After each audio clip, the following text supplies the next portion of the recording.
I'm Morgan, 28 years old, and 3 weeks ago, my father threw my mother's wedding gift to me onto the cold marble floor in front of 150 guests. The sound it made, that small, dull thud of worn leather hitting stone, is something I'll never forget. Neither will the words he shouted, "Garbage belongs with garbage." He was talking about my mother, about her gift, about me. What he didn't know, what none of us knew, was that the old, faded passbook he'd just humiliated contained something that would change everything I thought I understood about my family. When I took it to the bank a week later, the teller looked at me like I'd just walked out of a vault. She went pale. Then she whispered, "Ma'am, please don't leave." Before I tell you what happened next, please take a moment to like and subscribe, but only if this story resonates with you. And if you're watching from somewhere around the world, drop a comment telling me where you are and what time it is there. I'd love to know. Now let me take you back 2 months before the wedding, when everything started to unravel. My family wasn't poor. That's the first thing you need to understand. My father, Richard Donovan, owned a mid-sized real estate company in Connecticut. Not Fortune 500, but comfortable. He drove a Mercedes E-Class, collected Rolex watches, and made sure everyone at the country club knew exactly how self-made he was. Growing up in our 5-bedroom colonial in Greenwich, I learned early that success had a specific shape in my father's eyes, and it didn't look like me. "If you'd been born a boy," he told me once when I was 12, "I'd have someone to pass the business to." I was standing right there, his only child. Apparently not enough. My mother, Helen, existed in the margins of our house. She cooked, she cleaned, she smiled at dinner parties and laughed at my father's jokes. And every morning, she went to her part-time job at the local library, a job my father never missed an opportunity to mock. "What do you even do there?" he'd sneer. "Organize books nobody reads? Count dust?" She never defended herself, not once. She'd just nod, clear the dishes, and disappear into the kitchen. For years, I thought she was weak. I'm ashamed to admit that now, but it's true. I looked at her silence and saw surrender. I didn't understand what she was actually doing. I didn't understand anything. My father had a favorite phrase: "In this house, men decide, women execute." He said it like it was wisdom, like he was passing down some ancient truth instead of just cruelty wrapped in tradition. And for most of my life, I believed him. I believed that my mother had nothing, that she was nothing without him. I was so incredibly wrong. I met Daniel Mercer on a Tuesday in October during a field trip. I teach 3rd grade at Riverside Elementary.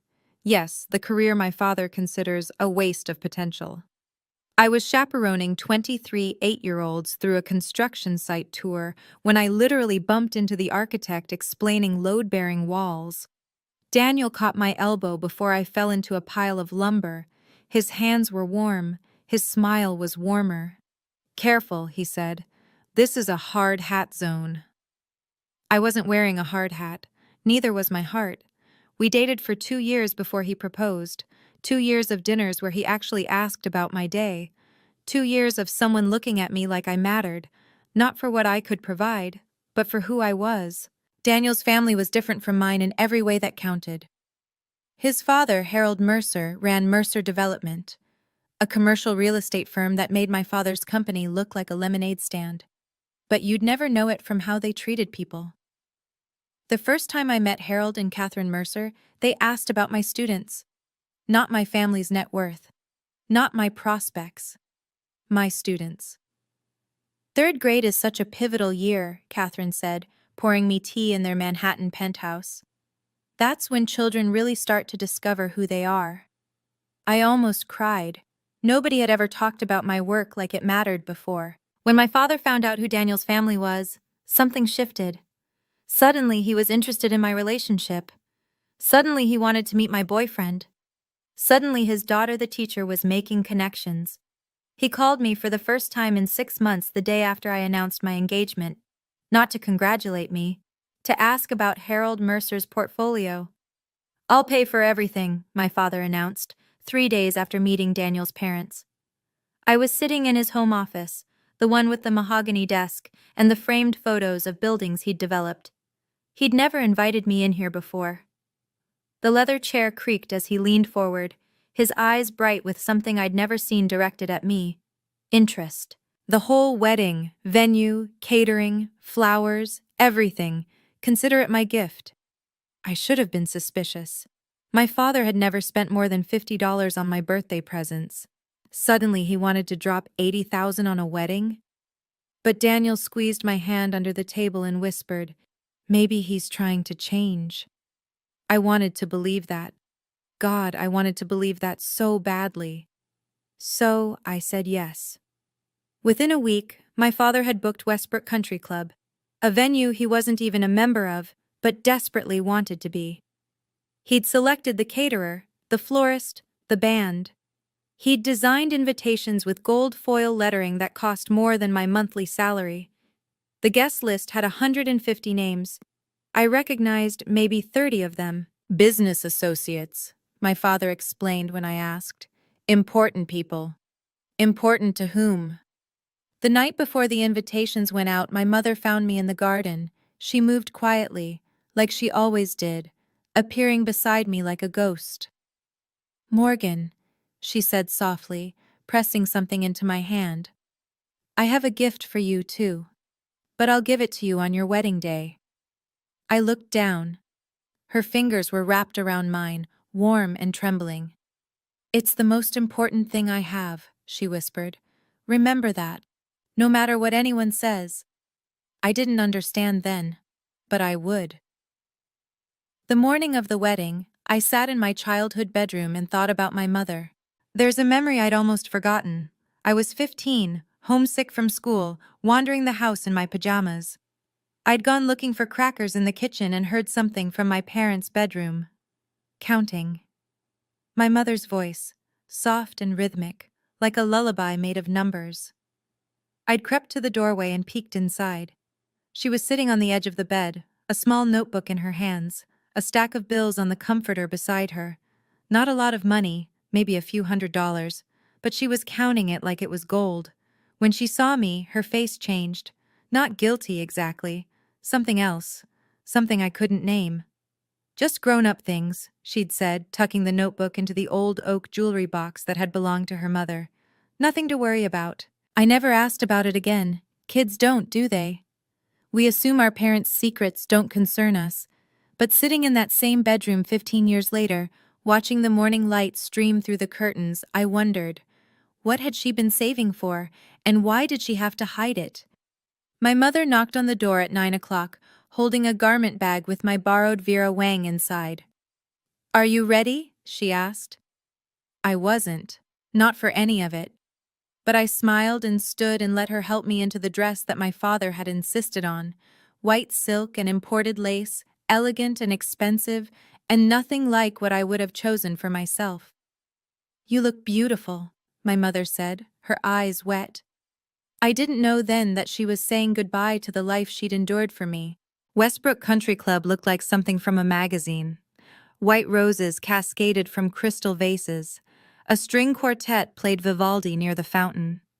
300 chairs arranged in perfect rows on the manicured lawn, each one draped with silk ribbons that matched my bouquet. And at the center of it all, my father. I watched him from the bridal suite window, directing vendors like a general marshalling troops. "Move that table, adjust those flowers. No, the champagne tower goes there." He was wearing a Tom Ford suit I'd never seen before, charcoal gray, perfectly tailored.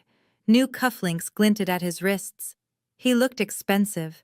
He looked important. He looked like someone playing a role. "Your father's really outdone himself," said my maid of honor, Sarah, peering over my shoulder. "I've never seen him so involved." That was one word for it. When the Mercer's car pulled up, a understated black sedan, not the flashy arrival my father would have chosen, I watched him transform. His posture straightened. His smile widened. He crossed the lawn with his hand extended before Harold had even closed the car door. "Harold! Catherine! Welcome! Welcome!" He was using a voice I didn't recognize. Warmer, softer. The voice of a man who wanted something. From the corner of my eye, I saw my mother standing alone near the rose garden. She was wearing the champagne-colored dress my father had selected for her, not the deep blue she'd wanted. And her smile looked painted on. She caught my eye through the window. For just a moment, something passed between us, something sad and knowing. Then my father's voice boomed across the lawn. "Let me give you the grand tour," and my mother's face went blank again. The ceremony was beautiful. I know that sounds strange, given everything that came after. But standing at the altar with Daniel's hands in mine, watching his eyes fill with tears as I said, "I do," that part was real. That part was ours. "I love you," he whispered as he slid the platinum band onto my finger. "No matter what happens, remember that." I didn't know then why he said it that way. Like a warning, like a promise against something coming. The minister pronounced us married. Daniel kissed me softly, and 150 people applauded, most of them strangers my father had invited. I looked out at the crowd during that kiss. My father was beaming at Harold Mercer, not at me. He was already calculating, already networking, already using my wedding as a business opportunity. And in the front row, my mother sat alone. Her eyes were red. Her hands were clasped in her lap so tightly her knuckles had gone white. She wasn't smiling. "Mom's been crying all day," I murmured to Daniel as we walked back up the aisle. He squeezed my hand. "Wedding emotions. It's normal." But something in my chest said it wasn't normal. Something said my mother wasn't crying from happiness. At the cocktail hour, I watched her hover near the edges of conversations, always alone, always watching my father work the room. Once, she reached out to touch his arm, and he shook her off without even looking. "Not now, Helen." 3 words, spoken like she was a fly buzzing near his champagne. She withdrew her hand slowly, carefully, like she'd learned to make herself small. I should have gone to her then. I didn't. That's something I'll regret forever. The reception started at 7, and by 8, my father was drunk. Not falling down drunk. Richard Donovan would never embarrass himself that obviously. But the kind of drunk where his voice got louder and his stories got bigger and the truth got flexible. I watched him corner Harold Mercer near the Dom Perignon Tower, gesturing expansively with a champagne flute. 15 million in revenue last year, I heard him say. We're expanding into commercial, big things coming. I knew for a fact his company had done maybe 3 million. Maybe. Harold's face remained politely neutral, but I saw him exchange a glance with Catherine. The kind of glance married people share when they're both thinking the same thing and don't want to say it. "Your father seems enthusiastic," Catherine said, appearing beside me at the dessert table. I wanted to apologize, to explain, to somehow separate myself from the performance happening across the room. "He's excited about the wedding," I managed. Catherine touched my arm gently. "I'm sure he is, dear." But her eyes said something different. Later, I'd learned that Harold had already done his research, that he knew exactly how big my father's company wasn't, that the whole charade had been transparent from the start. But in that moment, I just felt the slow creep of dread, the sense that something was building, pressure behind a dam. My father's laugh rang out too loudly. He clapped Harold on the shoulder like they were old friends. He was performing so hard I could almost see the sweat on his forehead. And my mother stood in the corner, watching, silent, waiting. For what, I didn't know. Not yet. "Ladies and gentlemen, it's time for the family gifts." The MC's voice cut through the champagne chatter and guests began drifting toward their seats. This was my father's favorite part. He'd been planning his presentation for weeks. He took the stage first, naturally. "Daniel, Morgan," he began, his voice carrying that artificial warmth I'd come to recognize. "From the Donovan family to yours, a check for $50,000 for your future." He held up an envelope made of Italian leather, embossed with gold. The guests applauded. I smiled the smile I'd learned from my mother. Pleasant, empty, expected. $50,000 we both knew he'd borrowed against his credit line. $50,000 that was really an investment in Harold Mercer's good opinion. "Thank you, Dad," I said, because that was my line. Harold Mercer went next, his approach completely different. No fanfare, no performance, he simply handed Daniel a small Tiffany blue box. "A key," he said simply, "to a brownstone in Brooklyn Heights. It was Catherine's grandmother's place. We thought you two might like to start your life there." The room went quiet. A brownstone in Brooklyn Heights was worth— I couldn't even calculate it. I watched my father's face. For just a moment, a split second, his mask slipped. I saw the comparison register. Saw him understand that his $50,000 check had just been completely eclipsed. His jaw tightened. His smile became something else. "How generous," he said, his voice just slightly too sharp. And then the MC called the next name. "And now, from the mother of the bride, Helen Donovan." My mother rose from her seat, and I saw she was holding something small, something worn, something old. My stomach dropped. I didn't know why. Not yet. My mother didn't use the microphone. She walked to where Daniel and I sat at the head table, her steps careful, measured. In her hands was a small book, maybe 5 inches by 3, bound in faded blue leather that had worn soft at the corners. "Morgan," she said, her voice barely above a whisper. The room had to strain to hear her. "This is my gift to you." She pressed the book into my hands. It was a passbook, an old-fashioned bank passbook, the kind they stopped issuing decades ago. First National Bank was stamped in gold letters on the front, though the gold had mostly flaked away. "I don't understand," I started. "This is everything I have," my mother said. Her eyes were wet, but her voice was steady. "Everything I've saved. I want you to have the freedom I never had. The freedom to make your own choices." I turned the passbook over in my hands. It weighed almost nothing. Behind me, I heard whispers from the guests. "A savings book? That's it? How old is that thing?" I didn't care. Something about the way my mother was looking at me, fierce and tender and desperately hopeful, made my throat tight. "Thank you, Mom," I said, and pulled her into a hug. "Thank you." "Don't let anyone tell you it's worthless," she whispered against my ear. "Promise me, whatever anyone says, don't throw it away." I didn't understand the warning, but I nodded. "I promise." She pulled back, and for just a moment, she looked like a different person. Stronger, younger, like the woman she might have been if life had been kinder. Then my father's voice shattered everything. "What is that supposed to be?" My father was standing now, his chair pushed back so hard it nearly toppled.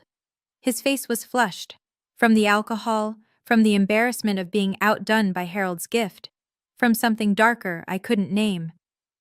"Helen." He said her name like it was poison. "What the hell is that?" My mother didn't answer. She just stood there, hands clasped, eyes down. He crossed the room in 4 strides. Before I could react, he'd snatched the passbook from my hands. "A savings book?" He laughed. But it wasn't laughter. It was something cruel wearing laughter's face. "You gave our daughter a savings book? In front of the Mercers?" "Richard, please," my mother started. 30 years. He wasn't whispering anymore. His voice filled the ballroom, bouncing off the crystal chandeliers, the silk-draped walls. 30 years of marriage, and this is what you contribute? This worthless piece of— He threw it. The passbook hit the marble floor with a sound like a slap.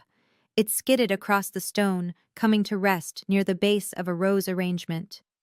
"Garbage belongs with garbage," my father roared. The silence that followed was absolute. 150 people sat frozen. Forks hovered over plates. Champagne glasses stopped halfway to lips. The string quartet had gone silent. I heard Catherine Mercer inhale sharply. Heard someone, maybe Harold, set down a glass with a careful click. My mother stood motionless, tears streaming down her face. Silent, accepting, like she'd been trained to take this. "You've embarrassed me for the last time," my father continued, turning to the room like he expected applause. "I apologize to our guests for my wife's pathetic display. The Donovans are better than this." He adjusted his Tom Ford jacket, smoothed his hair, smiled at Harold Mercer like nothing had happened. And in the terrible silence, my mother whispered something so soft that only I could hear. "I'm sorry, Morgan. I'm so sorry." She was apologizing to me. After everything he'd just done, she was apologizing. Something inside me snapped. Daniel's hand found mine under the table.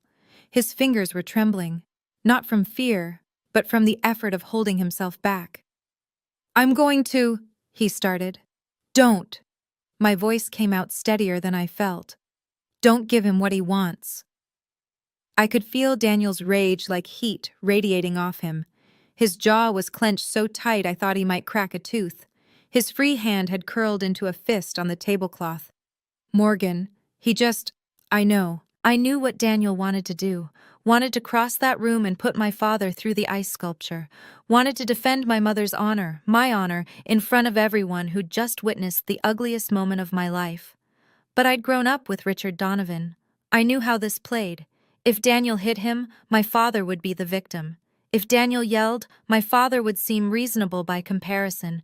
Violence would give him exactly what he wanted, a distraction, a way to reframe the narrative. Instead of the man who'd just screamed at his wife over a savings book, he'd become the father-in-law who'd been attacked at his daughter's wedding. I wouldn't give him that satisfaction. Across the room, Harold Mercer was standing up.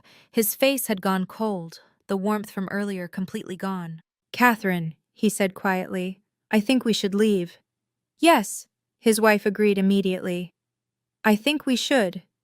My father's smile faltered. "Harold, please, this is just a family matter." "Mr. Donovan," Harold's voice could have frozen the champagne. "I've seen enough to understand exactly what kind of man you are." They began gathering their things, and on the floor, near the roses, my mother's gift lay abandoned. Garbage, my father had called it. He had no idea. I released Daniel's hand. "Morgan?" His voice was worried. "What are you—" "Trust me." I stood up slowly. Every eye in the room tracked my movement. The silk of my wedding dress whispered against my legs as I stepped down from the head table. My father turned toward me, his face shifting through emotions. Confusion, irritation, the beginning of another tirade. I walked past him. My heels clicked against the marble. 1 step, 2, 3.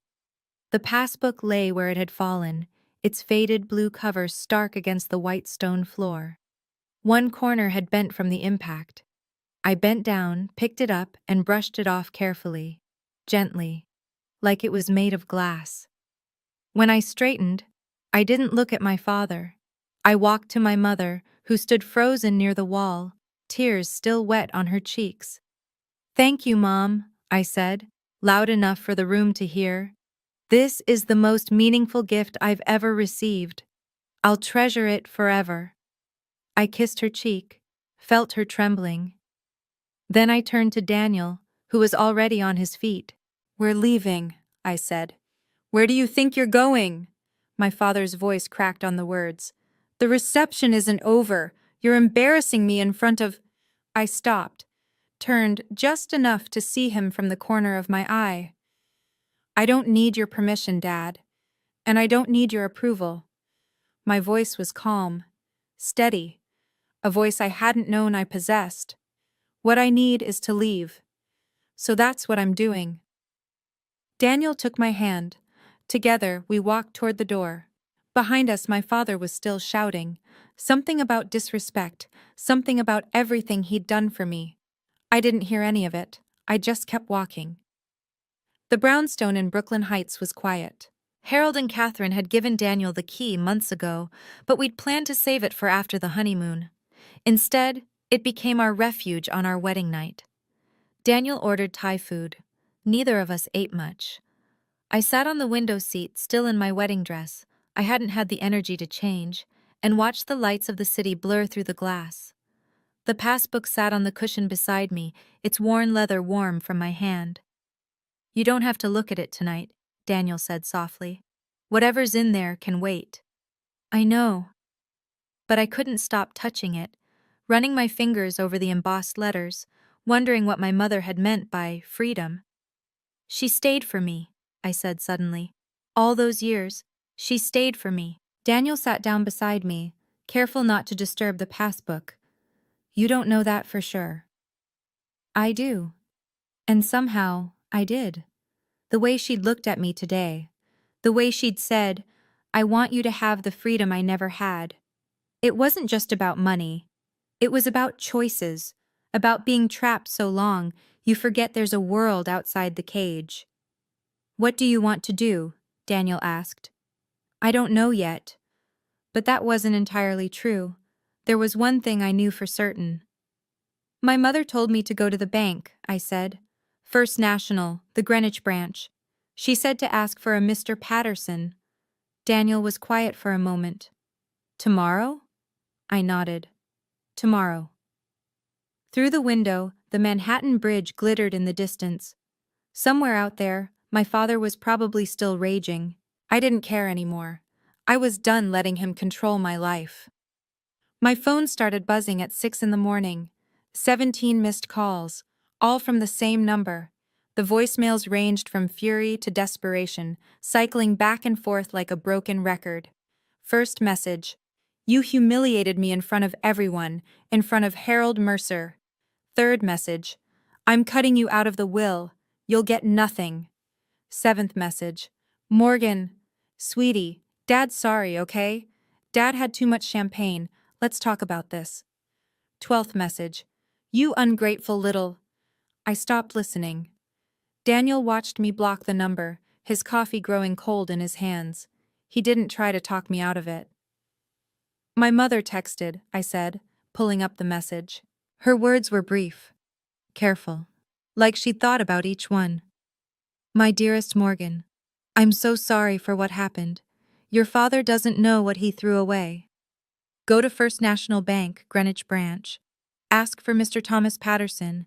Show him the passbook. He'll explain everything. I love you more than you will ever know. Mom." I read it 3 times. "What do you think it means?" Daniel asked. "I don't know." I looked at the passbook on the coffee table, its faded cover innocuous in the morning light. "There's an account number inside, a few old deposits. The last one was in 2003. The balance says $847. Daniel frowned. "That's not nothing. But it's not exactly life-changing." "No. But my mom said it's the most important thing she has." I picked up the passbook, feeling its weight, or lack of weight, in my palm. "And she said to go to the bank." So that's what I was going to do. Whatever secrets my mother had been keeping, I was about to find out. First National Bank's Greenwich branch looked like it had been there since before the town existed. Stone columns framed the entrance. Brass fixtures glowed in the morning sun.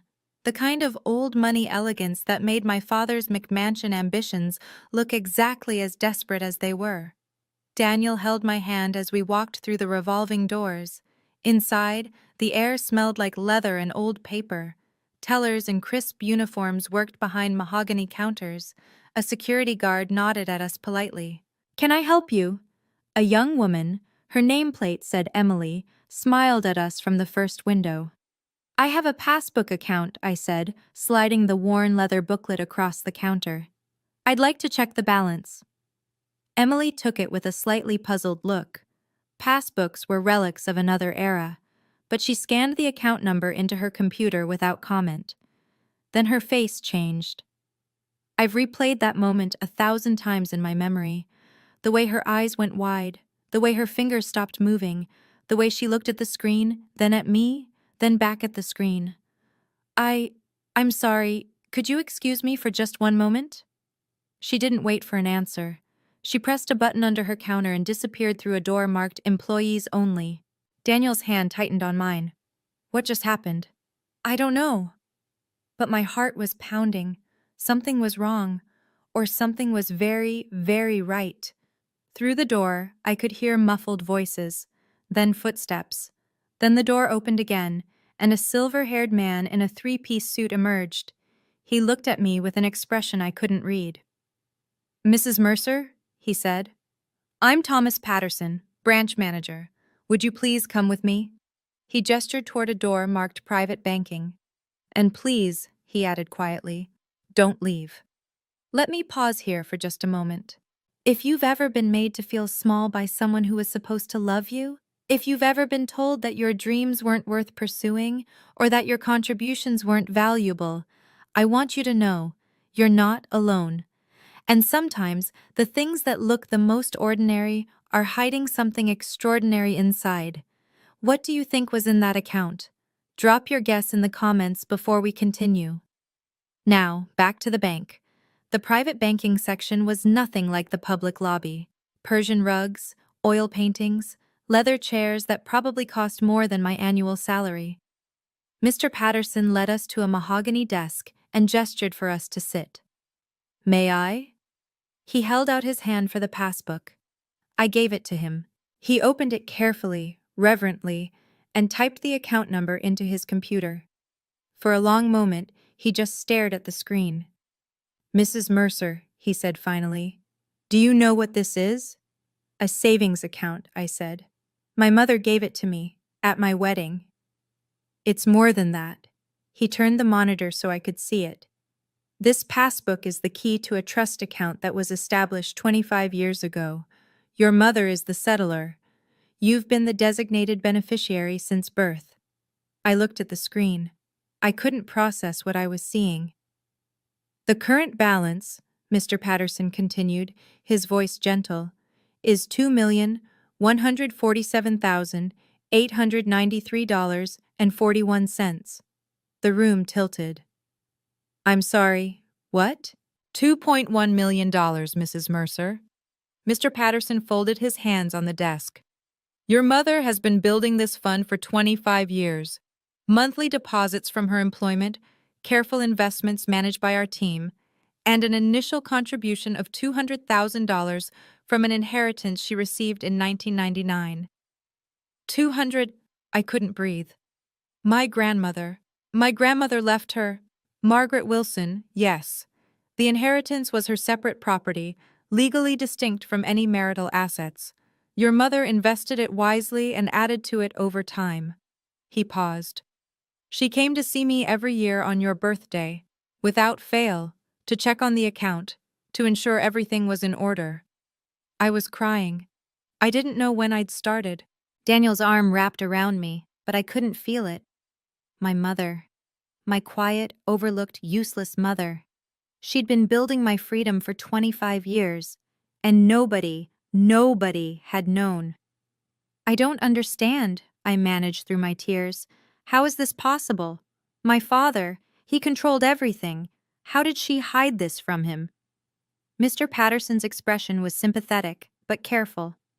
"I can only tell you what I know, Mrs. Mercer. Your mother opened this account before I was branch manager. My predecessor established the relationship, but she's been very methodical." He pulled a folder from his desk drawer. "The inheritance from your grandmother was classified as separate property under Connecticut law. Your mother never commingled it with marital assets. She kept it in her maiden name trust, Helen Wilson, not Helen Donovan." "But her job," I said. "She worked part-time at a library, at an accounting office. My father said it was worthless. He said she was wasting her time." "Her deposits were modest but consistent. 20 years of compound interest and conservative investments added considerably to the principal." He showed me a graph, a line climbing steadily upward over decades. "She also took a portion of household money, small amounts, over time. Nothing that would be noticed. But it accumulated. Grocery money, household allowance, the cash my father threw at her like she was a servant being paid. She'd saved it, all of it." "There's something else," Mr. Patterson said. He slid an envelope across the desk, cream-colored, sealed with wax. My mother's handwriting spelled my name on the front. "She left this in the file, to be opened only when you came to claim the account.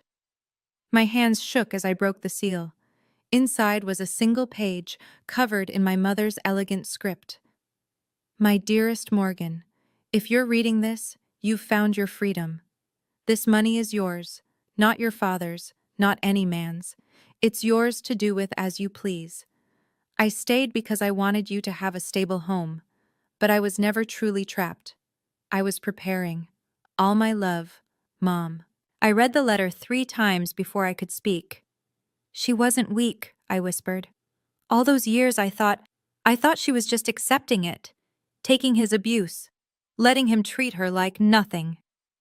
Mr. Patterson was quiet, giving me space. She was playing the long game. Daniel's voice was full of wonder. 25 years, and he never knew. There's additional documentation, Mr. Patterson said carefully. I'm not certain if you're aware, but your parents have had a legal separation agreement in place for approximately 20 years. I looked up sharply. A what? A separation agreement. They remained in the same residence, but your mother's financial and legal interests were protected. It was unconventional. He hesitated. I believe she stayed for you, Mrs. Mercer, until you were grown, until you were safe. 20 years. 20 years of sharing a house with a man who mocked her, dismissed her, made her feel like nothing.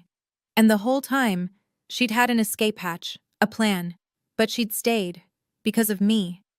I need to call her, I said, reaching for my phone. I dialed with shaking hands. She picked up on the first ring. Morgan? Did you go to the bank? Mom. I was crying again. Mom, why didn't you tell me? All those years, why didn't you ever tell me? Her voice was thick with tears, too. Because you were a child, and children shouldn't have to carry their parents' secrets. You needed to believe in the family, even if the family was broken. You needed stability. You sacrificed everything. No, sweetheart. I sacrificed nothing. I invested. She laughed softly, wetly. I invested in you. And now it's time for us both to be free. That word again. Freedom. For the first time, I understood what she meant. What do you want to do now, Mom?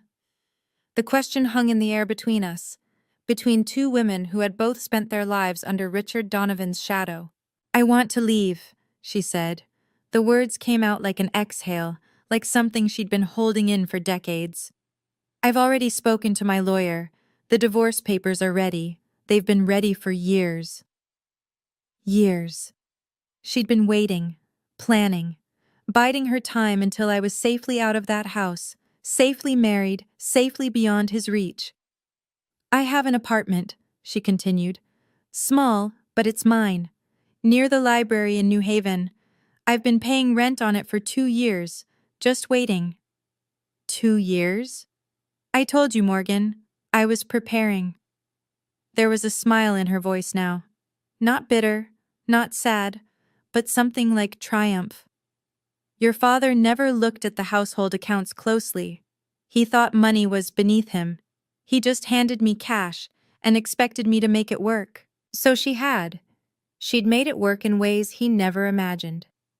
What about you? She asked. What do you want to do with the money? I looked at Daniel, who was watching me with quiet support. At Mr. Patterson, who was pretending not to listen while organizing papers. At the letter in my hands, 25 years of love, compressed into a single page. I don't want to use it for revenge, I said slowly. I don't want to rub it in his face or humiliate him. No. No. I folded the letter carefully, placed it back in its envelope. I just want to live my life, without him in it, without his approval, without his money, without his voice in my head telling me I'm not enough. My mother was quiet for a moment. Then she said, That's exactly what I hoped you'd say. 1 week after the wedding, my mother started packing. I wasn't there when my father found out, but she told me about it later, in that quiet, factual way she'd developed over 30 years of marriage.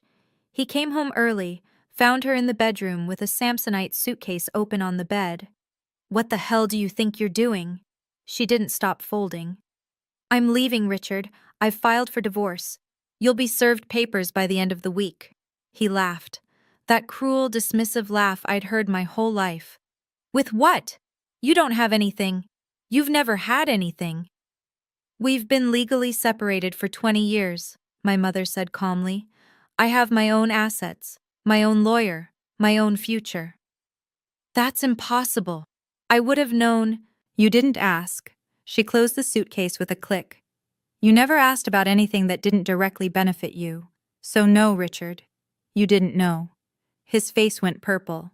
She told me she'd never seen him so angry, and that for the first time in 30 years, she wasn't afraid. You'll come crawling back, he spat. You don't have a penny to your name. You'll be homeless in a month. My mother picked up her suitcase, walked to the bedroom door. Goodbye, Richard, she said. I hope you find whatever it is you've been looking for in other people's admiration, because you certainly won't find it in your family anymore. She walked out. He stood in that empty bedroom, surrounded by the expensive furniture he'd bought to impress people, and realized, perhaps for the first time, that he was completely alone. Not because he'd been abandoned, because he'd driven everyone away. My phone rang at 9 p.m. that night.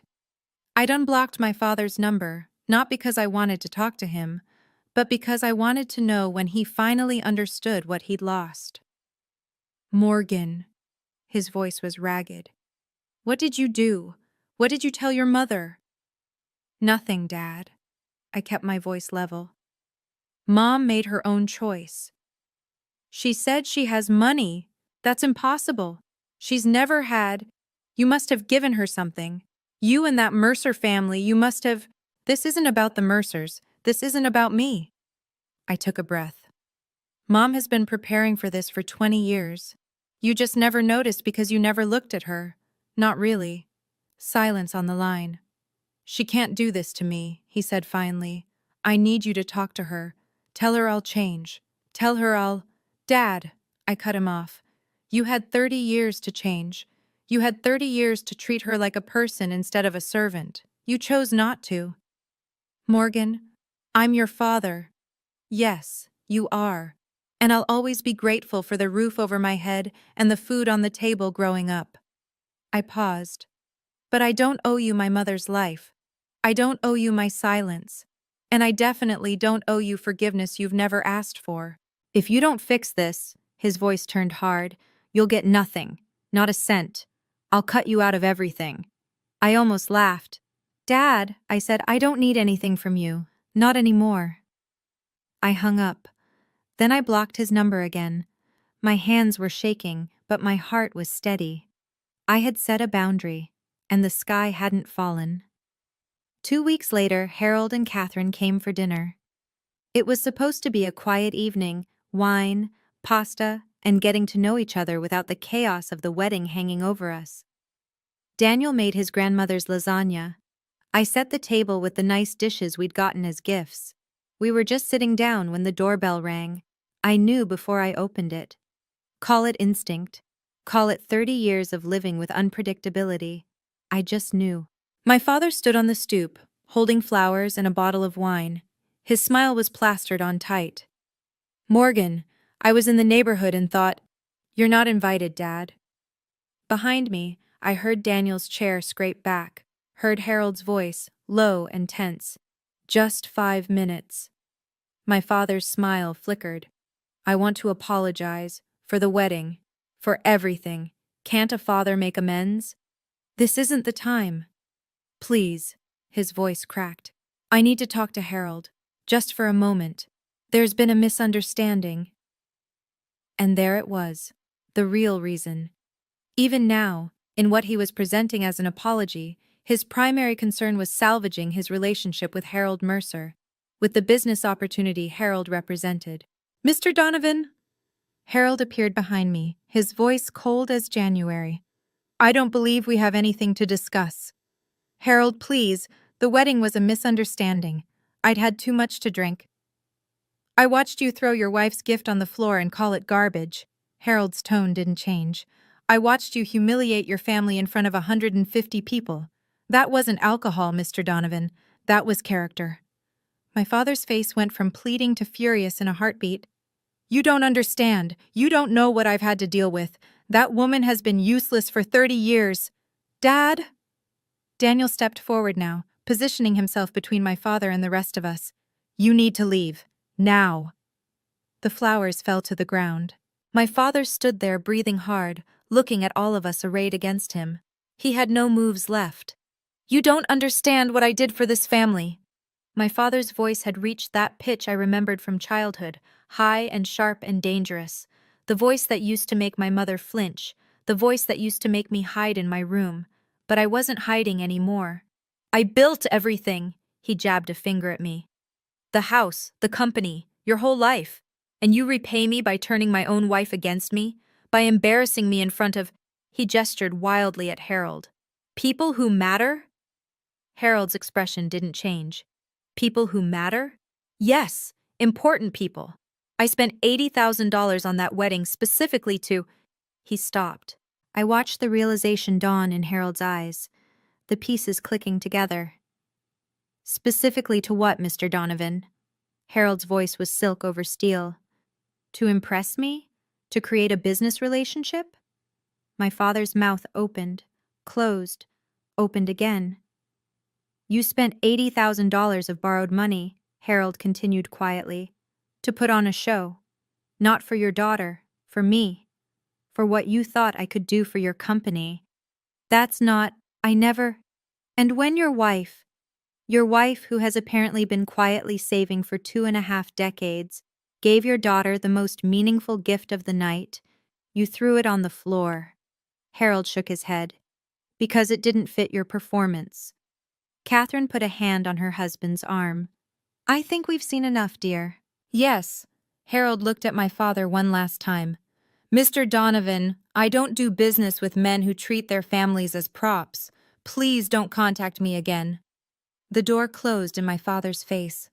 Through the wood, I heard him standing there, breathing, processing the death of everything he'd tried to build. Then, slowly, footsteps retreating. He was gone. Can I be honest with you for a moment? Sometimes the best revenge isn't revenge at all. It's not screaming. It's not exposing. It's just stepping back and letting someone reveal who they really are. My father had every opportunity to apologize, to change.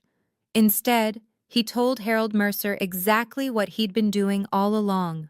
Before I finish this story, I want to ask you, have you ever had to walk away from someone you loved to protect yourself? Tell me in the comments. Now let me tell you what happened next. The fallout was quiet but devastating. My father never got his meeting with Harold Mercer. No partnership, no investment, no entry into the world of real development he desperately wanted to join. But that wasn't the worst of it. The story spread, not dramatically. There were no headlines, no social media exposés, just whispers, the way things travel in small Connecticut business circles. Did you hear what happened at the Donovan wedding? Apparently he threw his wife's gift on the floor. The Mercers left before the cake was cut. Within months, 2 deals my father had been pursuing fell through. Nothing official, just politely declined meetings, unreturned phone calls, lunch dates that never got scheduled. His company didn't collapse. He wasn't ruined. But the doors he'd spent decades trying to open, they were closed now, quietly, firmly, permanently. I didn't take any pleasure in it.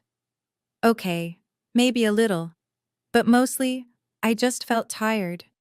Tired of the decades of performance. Tired of the lies and the manipulation and the constant, exhausting effort to earn approval from someone incapable of giving it. My father called occasionally in those first few months. I never answered. He sent letters, long, rambling things that alternated between apology and accusation. I read the first one, threw away the rest. Don't you think you should talk to him? A colleague asked me once. He's still your father. I thought about that. He is, I agreed. And I don't hate him, but I don't need him in my life to love him from a distance. Some relationships are healthier with space. She didn't understand. That was okay. Most people don't understand until they've lived it, until they've had to build walls just to survive. My mother bloomed. There's no other word for it. In the months after she moved into her New Haven apartment, I watched her transform into someone I'd never met before. She cut her hair short, something my father had forbidden for 30 years. She painted her living room yellow, her favorite color, the one he'd called tacky. She volunteered at the library where she'd once worked, not for money now, but for joy. I forgot what it felt like, she told me over lunch one day, to make a decision and not have to defend it, to just be. The divorce finalized quietly. My father couldn't contest anything. The separation agreement had been ironclad for 2 decades. He got the house and the business. She got her freedom. She told me she'd started writing. A journal at first, then something more structured.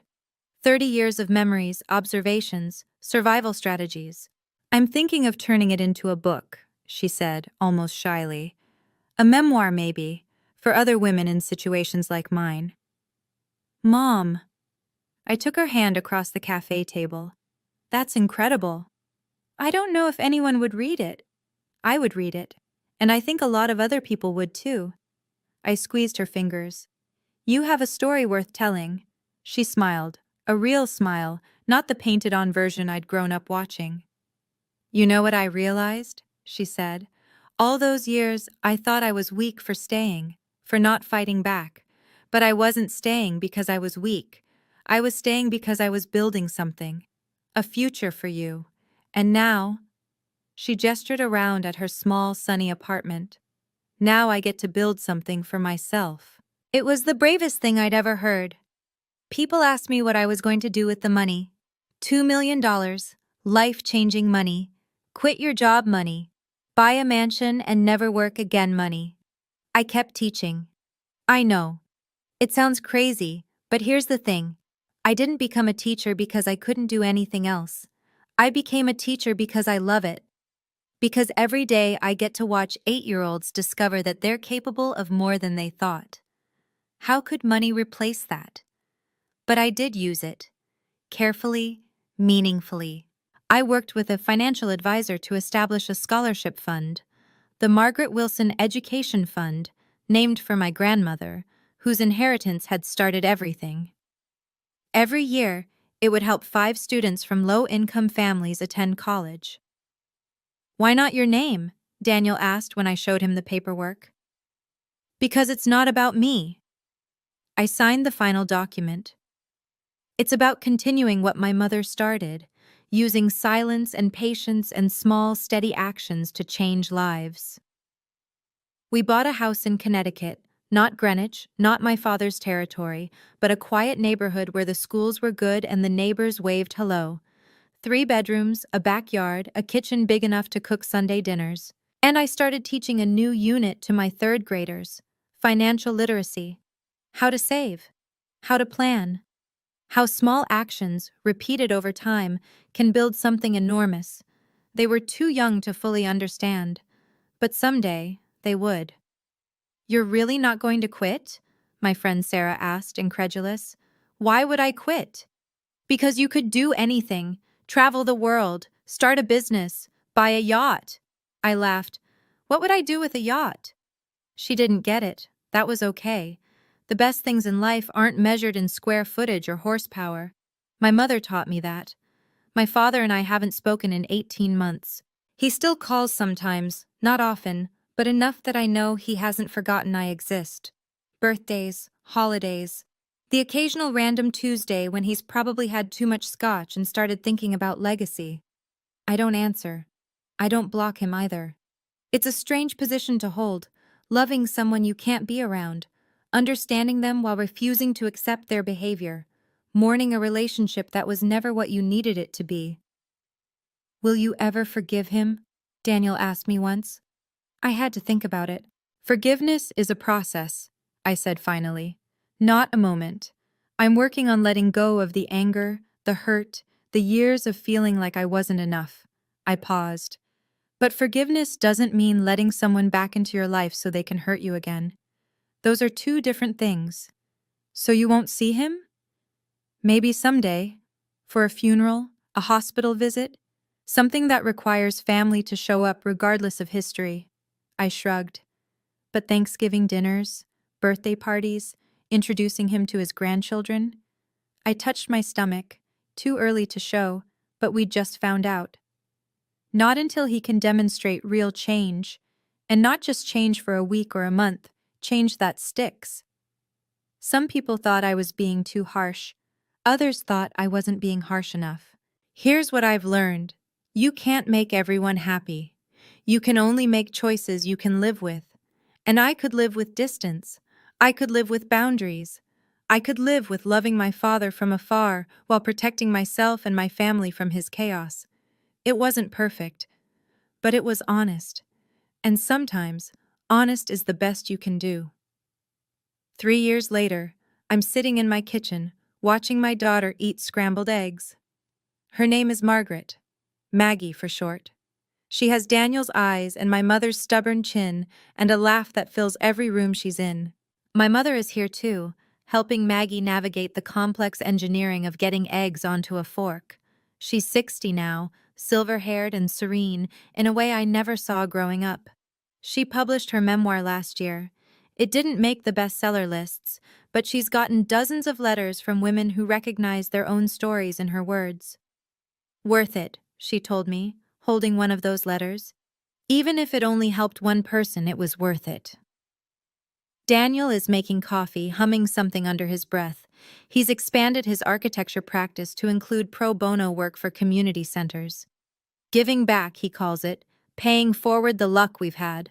The Margaret Wilson Education Fund has now helped 43 students attend college. Last year, one of them sent me a thank you note that made me cry. "You believed in me when I didn't believe in myself," she wrote. "I didn't even know you, and you changed my life." I framed that letter. It hangs in my classroom. Through the window I can see the Connecticut afternoon, leaves turning gold, sunlight slanting through the trees. It's the kind of day that used to make me anxious, because perfect weather meant my father would want to entertain, and entertaining meant performing, and performing meant exhaustion. Now perfect weather just means perfect weather.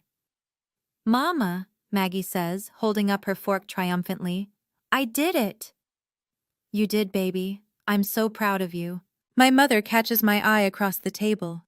She's smiling. We both are. I keep the passbook in a frame now. It hangs in our living room, near the window where the afternoon light catches the faded blue leather. Visitors sometimes ask about it. "Is that a savings book?" And I tell them the short version of the story. "It was my mother's gift," I say. "The most valuable thing she ever gave me." They always ask how much was in it. That's not the point I want to tell them. $2 million matters, yes. But what matters more is what it represented. 25 years of patience, 25 years of small, invisible actions building towards something enormous. 25 years of love expressed not through words, but through preparation. My mother didn't save me by swooping in at the last moment with a dramatic rescue. She saved me by planning year after year so that when I finally needed freedom, it was already waiting. That's the lesson I carry with me now. The people who truly love you don't always love loudly. Sometimes they love in silence, in persistence, in showing up again and again even when no one's watching. And the people who try to make you small, their power only lasts as long as you believe in it. The moment you step back, the moment you stop performing for their approval, you realize they were never as big as they seemed. They were just loud. My father called the passbook garbage. He threw it on the floor in front of everyone who mattered to him. He was wrong. The garbage wasn't the passbook. The garbage was the idea that love could be measured in performances, in impressions, in how much you could make other people admire you. Real love looks like my mother's savings book, worn, faded, easy to overlook, and worth more than everything my father ever tried to buy. If you're in a situation where someone makes you feel small, please know that you're not. You're just surrounded by people who haven't learned how to see you yet. One day, you'll find the ones who do, and everything will change. That's my story. Thank you for staying until the end. Thank you for listening. Thank you for being here. If this resonated with you, if you've ever had to walk away from someone you love to save yourself, I'd love to hear your story. Drop a comment below. I read every single one.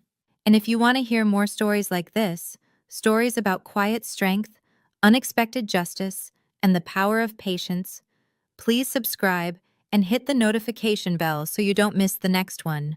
The link to more stories is in the description below. Until next time, take care of yourself. You're worth it.